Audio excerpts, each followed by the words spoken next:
La lancha cortaba el mar como una hoja afilada. El motor, grave y constante, parecía medir los latidos del miedo de quienes viajaban en ella. Frente a ellos se alzaba la isla, un lomo de roca negra envuelto por una vegetación espesa y húmeda, con acantilados que se elevaban como muros de una fortaleza medieval. El cielo estaba bajo, y las nubes, cargadas de sal y presagio, se estiraban sobre el horizonte con una calma envenenada. Nadie hablaba. Todos observaban el perfil del faro, una torre de cemento gris con ventanas como heridas estrechas, y el caserío oscuro en la ensenada, apenas unas cuantas casas de madera sujetas con clavos y promesas. Era la isla donde, según el rumor que dejó de ser rumor, Alejandro Monteluna desapareció sin dejar un cuerpo ni una sombra. El mar se arremolinó contra el espolón cuando la lancha atracó. El guía, un hombre enjuto con las manos resecas por la sal, señaló con un gesto parco el camino de tablas que llevaba a la única calle. Dijo su nombre y calló. En la isla, los nombres pesaban como piedras. Monteluna había sido hasta 2 años antes el rostro impecable de una fortuna que olía a acero, petróleo y colecciones privadas. Un hombre que sonreía con la precisión de un bisturí y firmaba acuerdos con la tranquilidad de quien sabe que el mundo se inclina. Luego, de pronto, la isla lo tragó. O eso decían. Al poner pie en tierra, el grupo notó la temperatura, un frío que no venía del viento sino de la madera, de los clavos, de las miradas detrás de las cortinas. Las casas estaban alineadas como testigos que preferían no declarar. Un perro viejo y claro, con un ojo velado por una catarata, cruzó la calle y desapareció bajo un botadero de redes. El olor era una mezcla exacta de algas, gasoil y algo más. Humedad detenida. En la colina a media distancia se recortaba la silueta de la mansión de Monteluna, una estructura geométrica de hormigón y cristal que había sido traída por pedazos desde el continente, como si alguien hubiera soñado un palacio y lo hubiera encajado a golpes en aquella roca. La narradora interna de la isla, ese murmullo que se transmite en mercados y muelles, contaba otra versión, que Monteluna llegó a amarla, no como refugio, sino como espejo. Venía solo, con un chef y 2 escoltas. A veces, con una mujer de abrigo largo y sombrero ancho que no miraba a nadie. Otras, con un maletín de cuero del que decían salía un perfume metálico. 2 días antes de su desaparición, fue visto al amanecer subiendo hacia el faro. Detrás, el farero, un hombre enorme con barba de espuma y ojos de vidrio. La luz no estaba encendida. La noche anterior una tormenta había desgarrado el cielo y del mar habían emergido maderas rotas como huesos. Después, solo el silencio.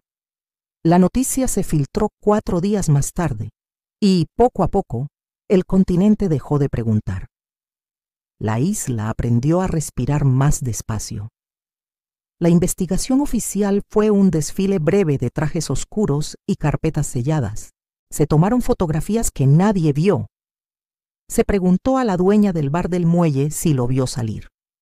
Ella, con las manos hundidas en harina, respondió que el pan necesita 3 cosas para crecer: tiempo, calor y silencio. Después, cerró antes de la hora. El farero dijo que el faro no estaba en servicio, que el generador tenía una tos vieja. Nadie le creyó, pero no hubo cómo demostrar lo contrario. La mansión, cuando fue registrada, estaba impecable salvo por una línea: un vaso de cristal tumbado junto a la baranda de la terraza, la marca de un líquido ámbar en el piso y una huella parcial en el borde como la firma de una ausencia. Ahora el grupo que llegaba, un productor con los ojos hinchados por falta de sueño, una sonidista que llevaba un crucifijo bajo la camisa, un camarógrafo que filmaba con la parsimonia de quien cree más en el encuadre que en la suerte, avanzó hacia la colina. Sabía que el rumor del documental correría por la isla y que con él aparecerían nuevas verdades, es decir, nuevos miedos. En la subida entre helechos y raíces, el productor se detuvo. En el barro había marcas, eran recientes. 2 pares de botas, una más pesada, otra ligera, habían pasado antes, tal vez esa misma mañana. El viento inclinó los pinos y produjo un quejido. No era melodía, era notificación. La mansión se abrió con un crujido mínimo. El carpintero que la construyó decía que cada puerta tiene una voz. Esta habló como si alguien hubiera respirado dentro a pocos centímetros. El aire olía a madera encerada y mar seco. Un piano negro ocupaba el centro del salón, y sobre él una partitura con notas que subían y bajaban sin destino. La última vez que Monteluna fue visto, vestía una chaqueta ligera de lino, sin corbata, y un reloj de platino que custodiaba la muñeca como un grillete hermoso. La sonidista caminó hacia el ventanal y vio el faro encendido, apenas un hilo pálido contra el cielo gris. Dijeron que no funcionaba, murmuró. El camarógrafo apuntó, ajustó el foco y filmó el parpadeo. En la terraza, cerca del barandal de acero, había una raya a la altura de la cadera, como si algo metálico, duro, hubiese rozado con violencia. No era una marca vieja. Entonces ocurrió el primer detalle anómalo. En la mesa baja, entre revistas de arquitectura y catálogos de subastas, alguien había dejado una piedra húmeda, negra, pesada, lisa por un lado, rugosa por el otro. El productor la levantó con 2 dedos. La palma le quedó manchada. No era simple barro. Era una mezcla espesa, como si el mar hubiera masticado hierro y lo hubiese escupido en forma de sedimento. La sonidista, que había crecido en un puerto, lo reconoció. Residuos de una vieja vía sumergida, restos de ancla o de una barcaza oxidada. No era de esa playa. Alguien la había traído. Cuando cayeron las primeras gotas, el cristal del ventanal vibró como una piel tensa. La lluvia llegó sin aviso, diagonal y fina, y el faro pareció retroceder en la bruma. De pronto la casa se quedó sin electricidad. El generador tosió 2 veces y murió. El reloj del salón se detuvo. El productor comprobó el teléfono, sin señal.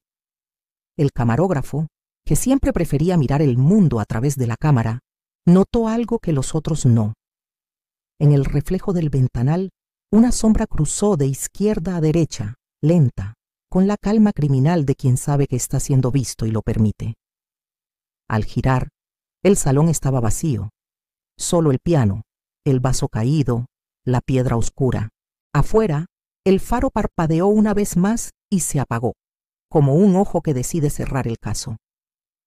Desde ese momento, la isla comenzó a narrarse sola. El murmullo del muelle, el crujido de las tablas bajo los pasos, el golpe de la lluvia en el techo de chapa del bar, el chasquido de una cuerda tensa contra un poste. El guía volvió en silencio con una lámpara de queroseno.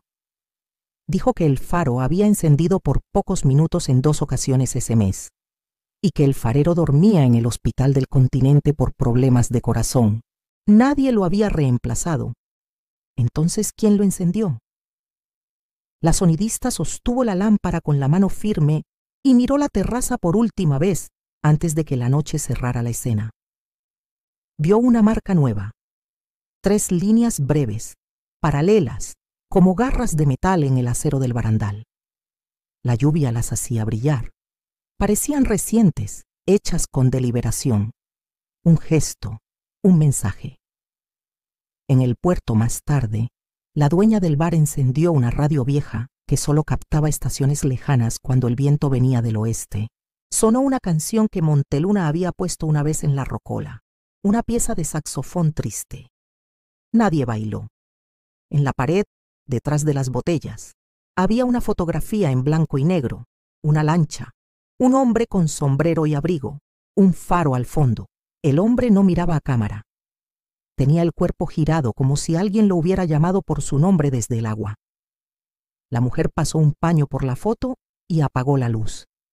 Afuera, el faro volvió a parpadear solo una vez, como si dijera: aquí sigue todo lo que no se entiende.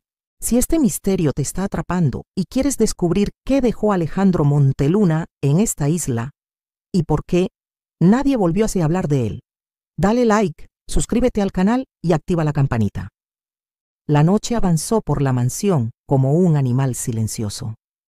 Cada pasillo devolvía un eco leve y cada objeto parecía ocupar más espacio del que ocupaba durante el día. El grupo decidió dividirse.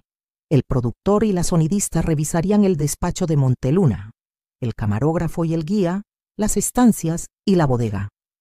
En el despacho, una pared completa era una biblioteca con lomos de cuero. Los títulos hablaban de navegación, de construcción en costa, de historia marítima. En el centro, un escritorio de madera oscura con una única lámpara apagada. En el cajón superior, cuidadosamente envuelto, encontraron un plano de la isla. No era un mapa turístico, era un dibujo técnico, líneas precisas, cotas, pequeñas anotaciones en lápiz. 3 cruces marcaban puntos exactos. El faro, una cala al norte y en el interior, un claro al que no llegaba ningún sendero. La sonidista pasó el dedo por la caligrafía. Reconoció el trazo firme de alguien que está acostumbrado a firmar cifras. Al reverso, había una palabra escrita con prisa, contrapeso. El productor lo leyó en voz baja varias veces, como tratando de hacer que la palabra abriera una puerta. Sobre el piano, en la sala, el camarógrafo dejó la cámara grabando a velocidad normal, sin cortes, por costumbre, por superstición. El guía, con su linterna pequeña, encontró un tramo de madera en el pasillo que sonaba distinto, hueco, más elástico. Cuando apoyó la oreja, oyó un golpecito irregular, como el de una gota persistente. Debajo, quizá, había un espacio. En el despacho, otra cosa llamó la atención. En el borde del escritorio había marcas similares a las de la baranda de la terraza, pero más leves, como si alguien hubiera practicado un gesto. 3 líneas paralelas, apenas visibles, que repetían la misma distancia. El productor intentó medir con una regla que encontró en el estuche de dibujo. La separación era exacta, 11 milímetros entre línea y línea.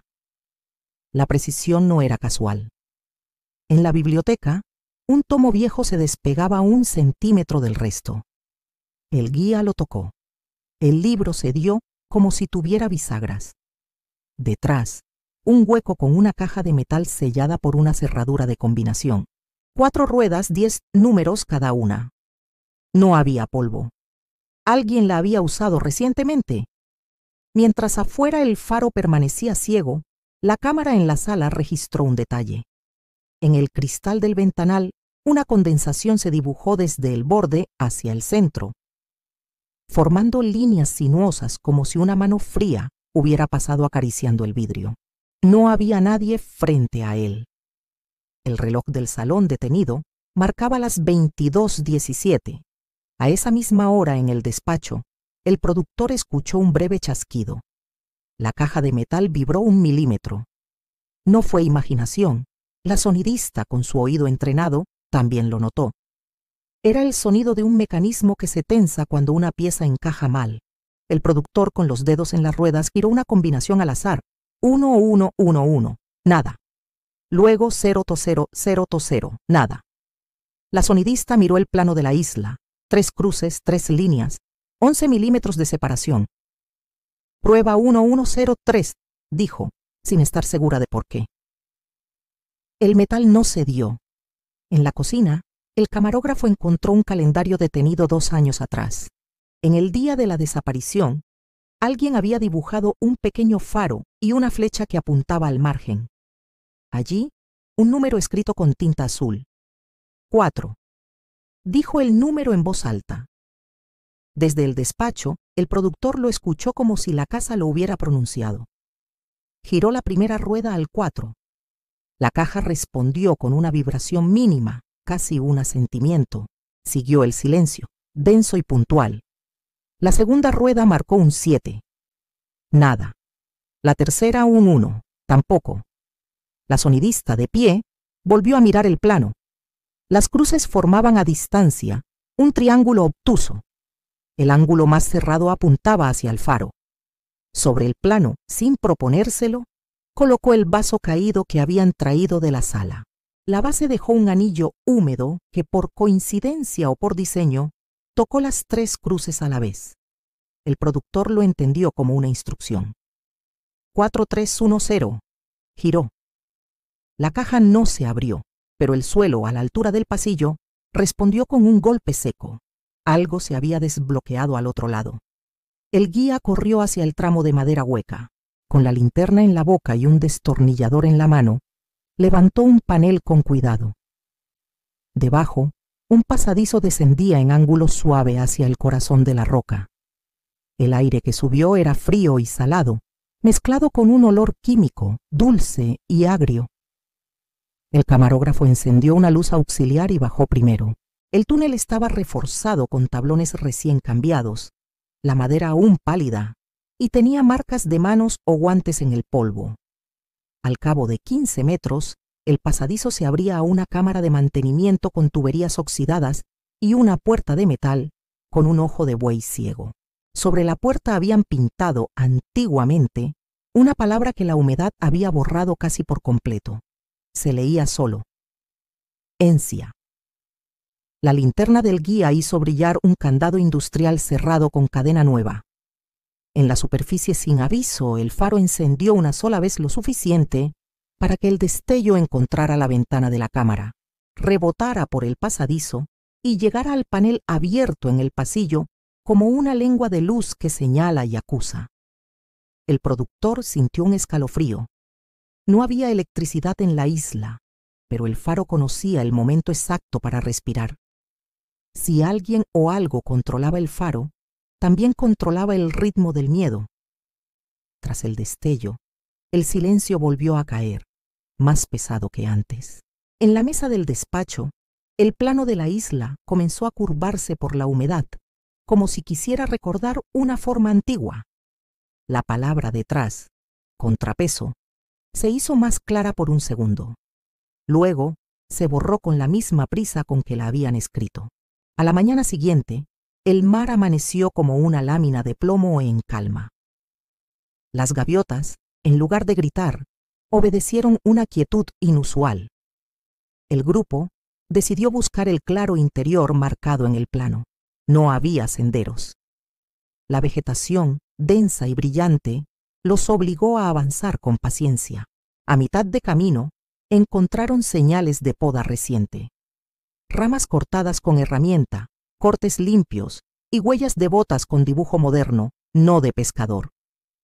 En un tronco, 3 líneas paralelas idénticas a las marcas de la caza, hechas con algo afilado que mordió la corteza y dejó una seña brillante. Avanzaron guiados por esas 3 garras discretas, como si alguien hubiese sembrado un idioma mínimo en la isla. El claro no aparecía. Cada vez que parecía abrirse una luz, la maleza la cerraba con un giro. El camarógrafo, que ya desconfiaba de todo, comenzó a grabar no hacia adelante, sino hacia atrás, como si la historia prefiriera escribirse en retroceso. Grabó sombras que no correspondían a cuerpos, ramas que se movían contra el viento que no soplaba, y un murmullo que no venía del mar. Al detenerse, el grupo escuchó el rumor de un generador lejano. Era leve, casi hipotético, pero estaba allí, como el zumbido de una abeja detrás de una pared. Siguieron el sonido hasta encontrar una roca vertical con una grieta. Dentro, a 3 metros de altura, había un cable grueso que desaparecía en la oscuridad. El guía, con manos de mar, palpó los bordes y encontró 4 tornillos disimulados en la piedra. Era una puerta camuflada. Al abrirla, un recodo de túnel descendía hacia una sala subterránea. Allí, un generador moderno, seco, impecable, dormía. Tenía un panel digital que marcaba consumo y horas de uso recientes. Al lado, un tablero eléctrico con interruptores identificados con letras. F, faro; M, mansión; P, puerto. Alguien recientemente había levantado F durante minutos y luego lo bajó. El productor, sin tocar nada, comprendió el alfabeto del miedo. El faro se encendía a voluntad de un operador invisible.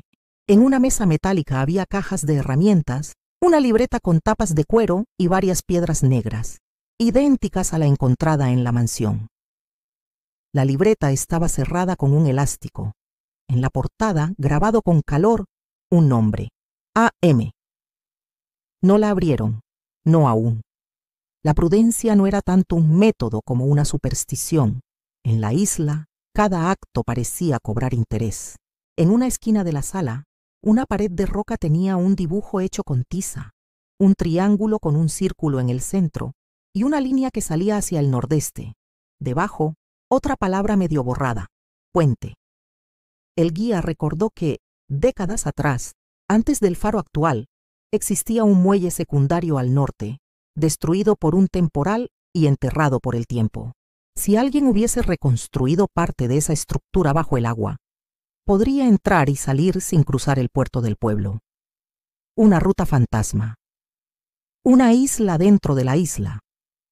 De regreso a la superficie, el grupo detuvo su avance al ver una figura a lo lejos.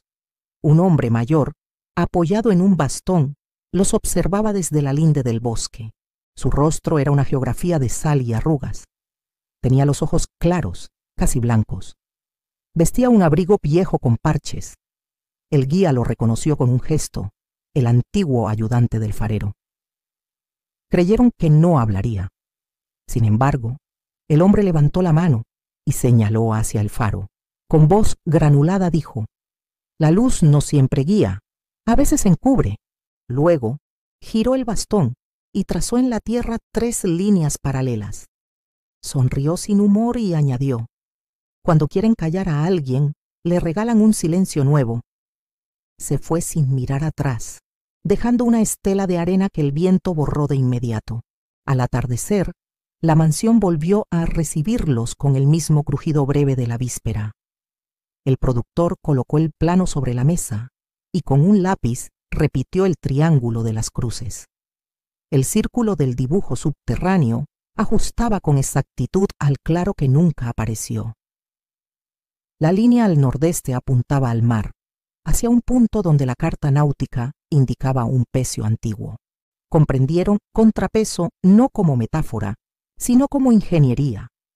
Si un túnel con puertas y compuertas conectaba la mansión con el mar, bastaría un sistema de lastre, piedra negra y hierro cansado, para elevar o hundir secciones y abrir un paso bajo el oleaje. Un puente sumergible que respiraba con la marea. Un camino que no deja huellas en la superficie. La caja del despacho, de pronto, pareció menos importante que el tablero eléctrico oculto en la roca. El grupo repartió tareas. El camarógrafo revisaría las grabaciones en busca de patrones de luz. La sonidista analizaría el audio, ese murmullo que no provenía del mar. El guía calcularía mareas y el momento probable en que el contrapeso permitiría el paso. Entonces, algo cambió de lugar.